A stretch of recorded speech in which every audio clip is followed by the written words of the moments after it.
A very warm welcome to you all. Continuing our discussion on DNA sequencing methods,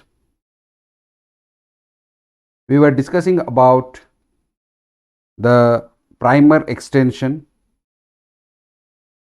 during DNA synthesis and carefully observing the figure.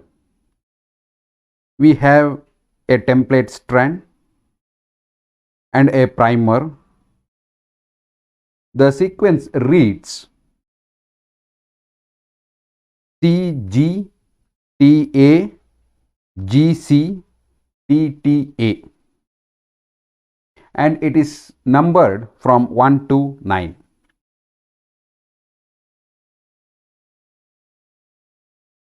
Basically, here in this method, each tube contains 4 deoxyribonucleotides.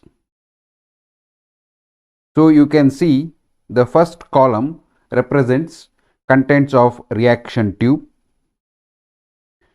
that is dideoxy ATP in one tube, dideoxy CTP in the second tube, dideoxy GTP in the third tube, and the last one dideoxy TTP.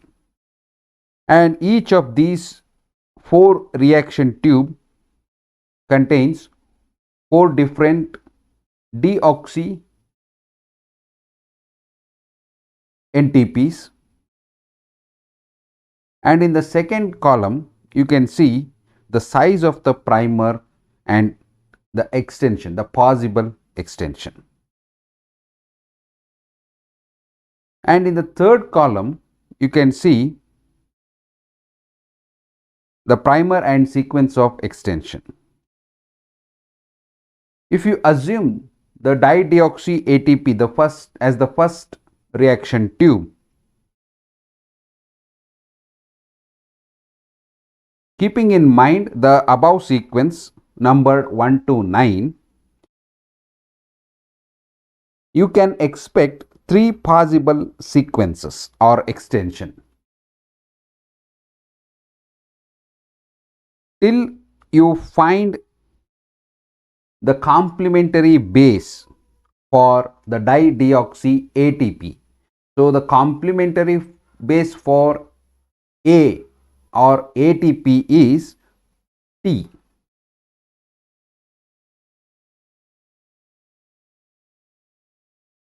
So in a sequence you can read T is in the 3rd position, 7th position and 8th position. So how many possible sequence extensions can be expected? One which cuts the sequence at position 3 as soon as the dideoxy ATP reaches or base pairs with T in the sequence, the reaction stops because there is no possibility for the chain to grow further because of lack in the oxygen. That is, there is no OH group available for the chain to grow. And second possible sequence, as soon as the dideoxy ATP reaches the position 7, the reaction stops there. And third possible sequence, as soon as the dideoxy ATP reaches the position 8, so the reaction stops. So for the tube 1, reaction tube 1, 3 possible sequence of extension can be observed. If you carefully look at for dideoxy CTP, so C base pairs with G. So in the sequence running from 1 to 9, we have G at position 2 and G at position 5. So possible sequence of extension that can be expected is only 2. And similarly for dideoxy GTP, we have G that is supposed to base pair with C, and we have C at position 1 and at position 6. So possible sequence extension can be expected is only 2. Similarly for dideoxy TTP, because we have A at position 4 and at position 9, so possible sequence extension that can be expected is only 2. So this is how a primer extension happens. That means during DNA synthesis in the presence of dideoxynucleotides. Right? The synthesis reactions, so they are stopped by the addition of formamide. This one prevents DNA strands from base pairing, and the DNA molecules then they are separated by polyacrylamide gel electrophoresis. Now in this figure you can see the separation of the bands. So this separation procedure resolves the pieces of DNA that differ in size by as little as single nucleotide. Even if there is a single nucleotide within the reaction mixture, even that is, or that piece of DNA is resolved. So an autoradiograph of the gel shows only the radio labeled DNA fragments that were produced during the enzymatic DNA synthesis procedure or the step. So here with each of the 4 lanes in the gel and the autoradiograph corresponding to a reaction tube that contained one of the 4 dideoxynucleotides. So this figure is a simulated autoradiograph of a DNA sequencing gel. So in this example shown in this figure, the first 6 bases of the sequenced DNA, it reads as A, G, C, T, G, C.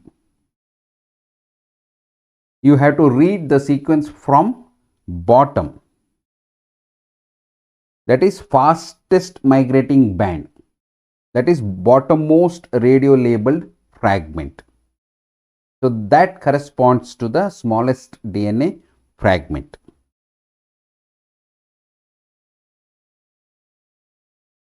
So about 250 to 350 bands can be resolved very much or pretty clearly on most of these autoradiographs.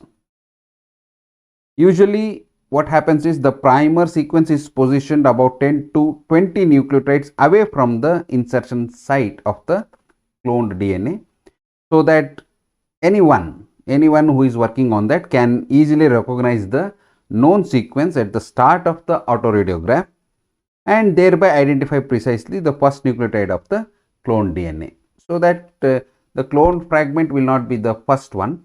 So first one will be a primer sequence which is positioned about 10 to 20 nucleotides away from the insert site, and then you have the insert so that anybody who is working on this, so they can easily recognize the known sequence at the start of the autoradiograph itself, and then they can predict the sequence.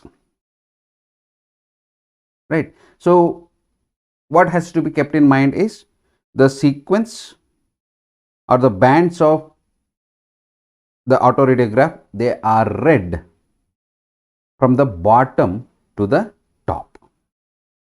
right? Because the synthesis is happening from 5 prime to 3 prime direction. Next, moving further, we have the M13 bacteriophage as cloning vector, and as well as DNA sequencing vector. So in previous session we have studied about the bacteriophage M13 only with respect to or as cloning vector. Even this is used as DNA sequencing vector too. A number of strategies have been devised to obtain the complete sequence. So the objective of any sequencing method is to have a complete sequence. One of the early approaches utilized the E. coli bacteriophage, that is M13, as a vector. So this was a primitive approach. The M13 system uses the same principle for identifying vectors that have incorporated the foreign DNA or the insert DNA as the other vectors, that is PUC series of vectors. And the DNA of an M13 bacteriophage is single stranded, circular, and when an E. coli cell is infected by an M13, the double stranded DNA replicative form is produced first. The single stranded circular DNA molecule that are packed into progeny M13 bacteriophage particles, and they are synthesized from this double stranded molecule. So cells do not lyse after they are infected with M13. Instead, they continually secrete infective virus particles into the surrounding environment or medium. So this particular M13 has been used as a combined cloning and DNA sequencing vector system. So usually the target DNA, which is not more or larger than 500 base pair, it is cloned into the MCS, that is the multiple cloning site, and that forms part of a cloned modified lag Z gene.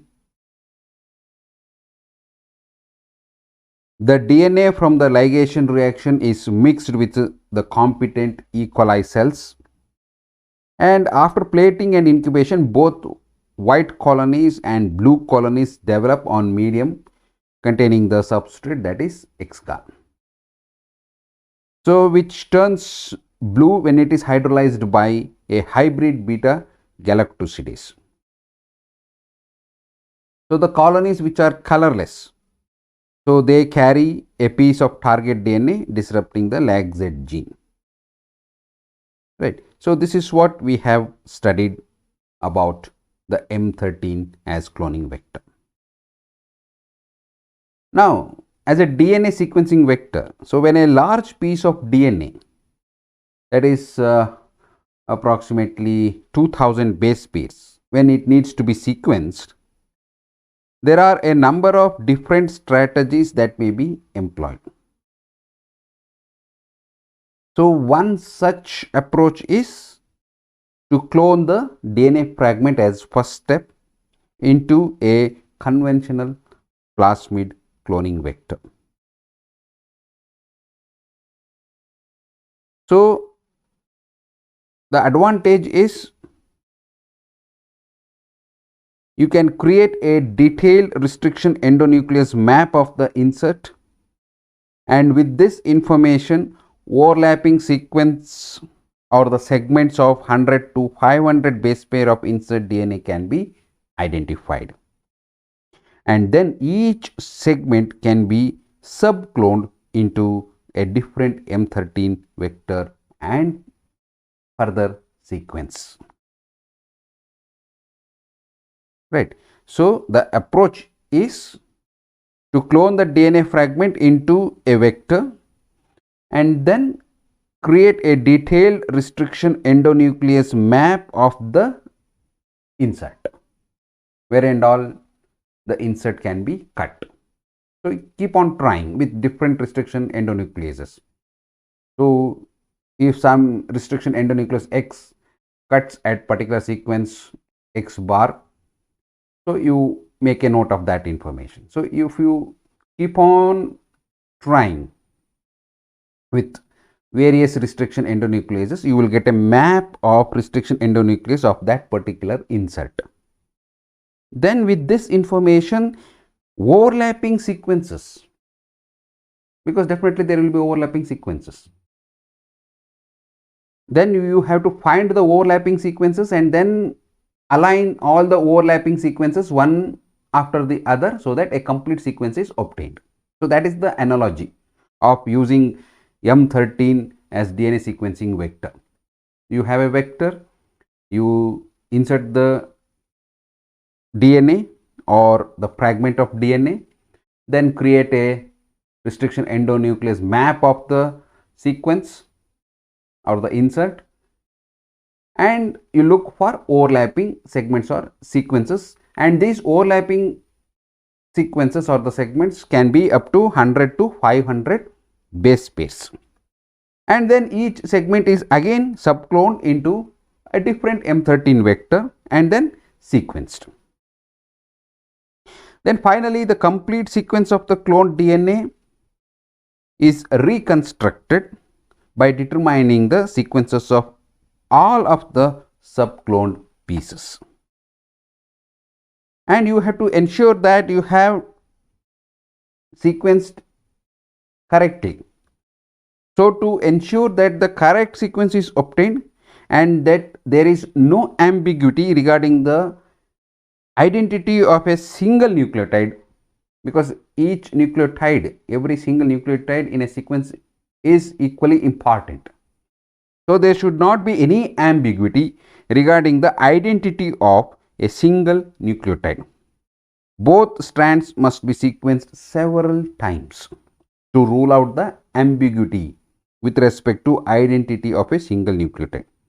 Then the sequencing of both strands is facilitated by constructing the M13 system so that each fragment of the original DNA that has been inserted can be subcloned in two orientations.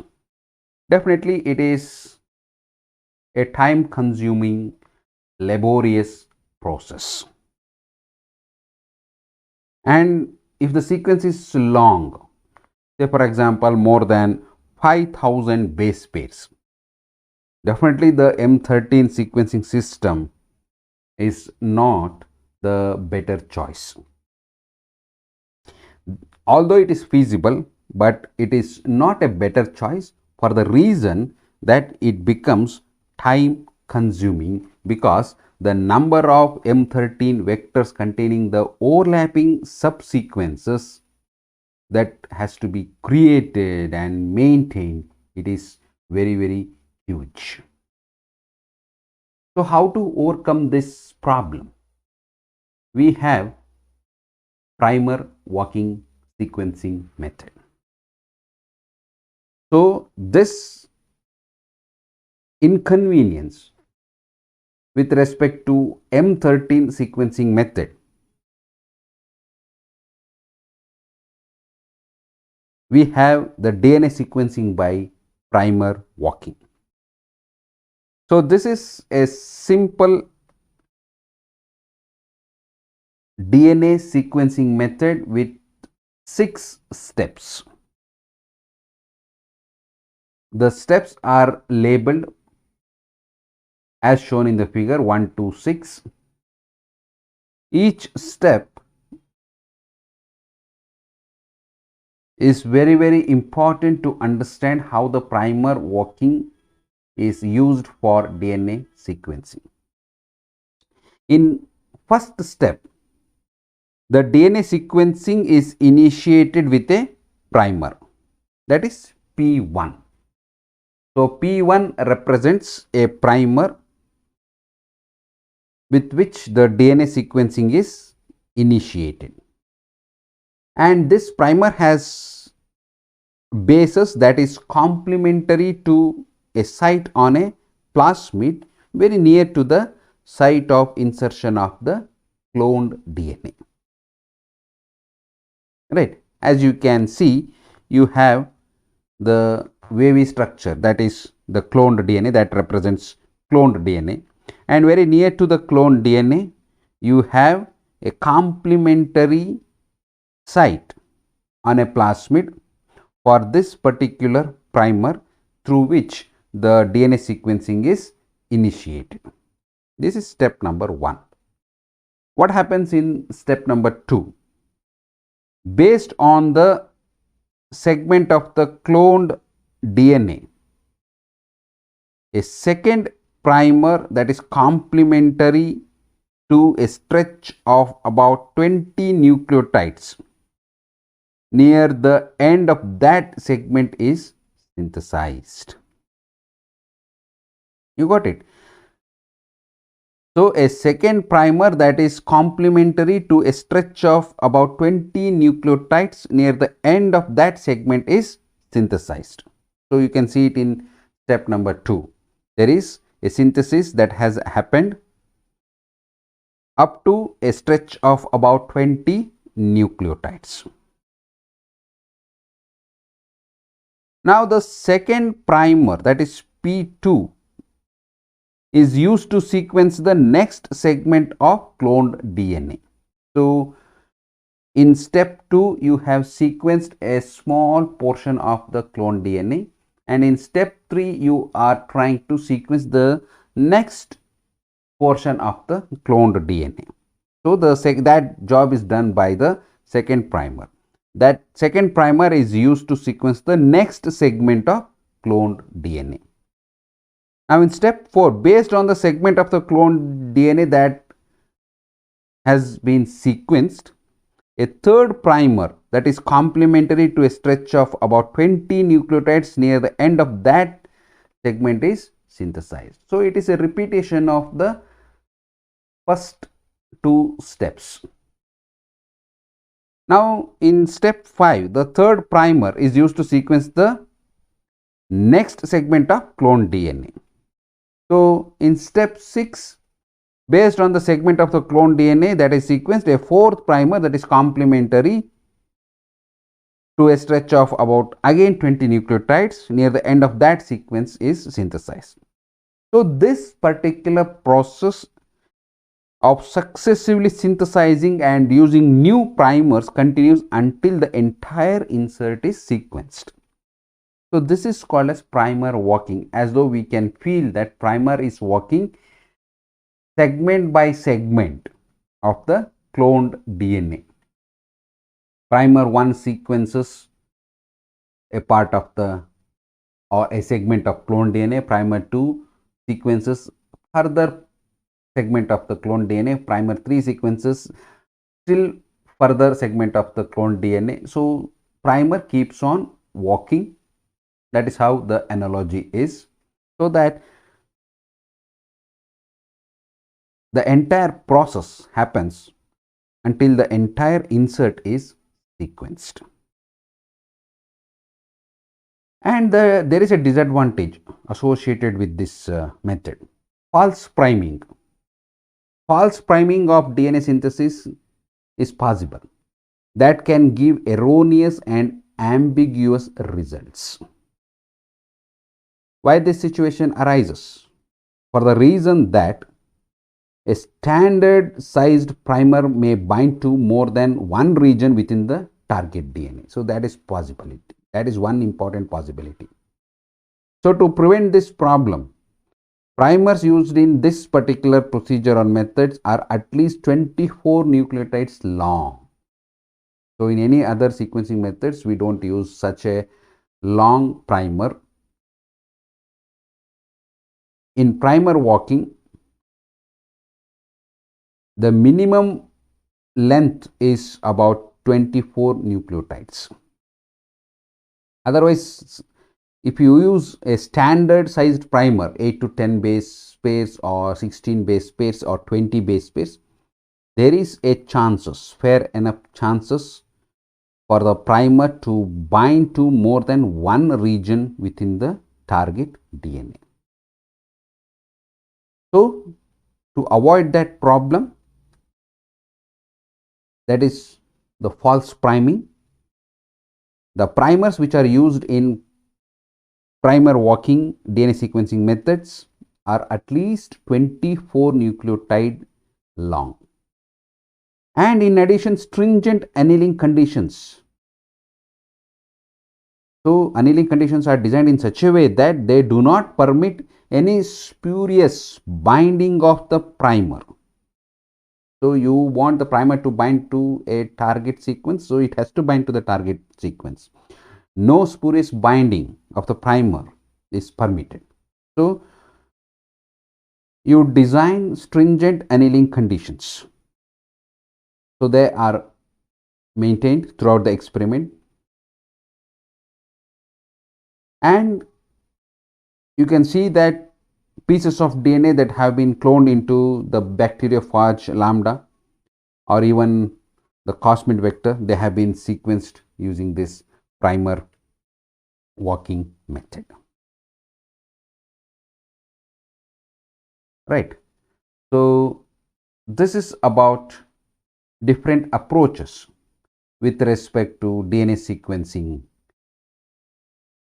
that is the chemical method, enzymatic method, vector based method and primer walking method.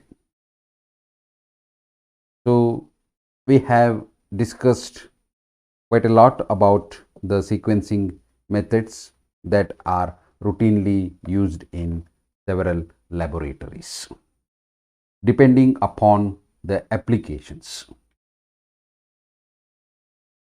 Moving further after the DNA sequencing methods, now we will look into another concept, that is about gene therapy.